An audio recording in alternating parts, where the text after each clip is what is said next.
The first area I suppose I want to look at is this idea of busyness as a badge of honor. And this has been going on for a long time. If you ask someone how they are, typically they will say, I'm busy. You know, how has your week been? I'm busy. It's always, I'm busy, busy, busy. Like that's always the answer. It seems to be just so common for people to say that. Now, I've flipped the script slightly on that. If someone asks me how I am, and I am what typically people would say busy, I try and flip that to say I'm productive. So this week I've been really productive. I've got a lot of stuff done.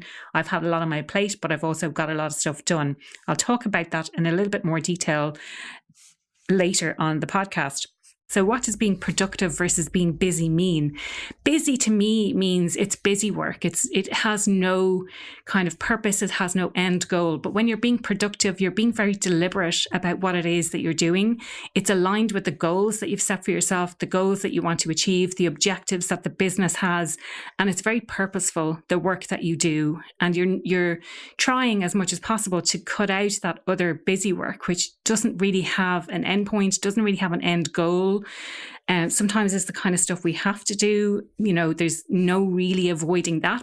Try and limit that as much as possible.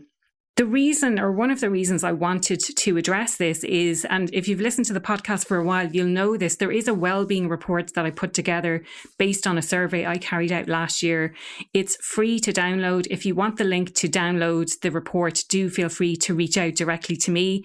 You can reach out to me on Aoife, that's AOIFE, at happieratwork.ie, and I'd be happy to share that report with you. One of the big things that came out from the report is this idea of workload and having too much work. So hopefully the podcast today has given you some food for thought on some areas that you can address, that you can take control and take responsibility for.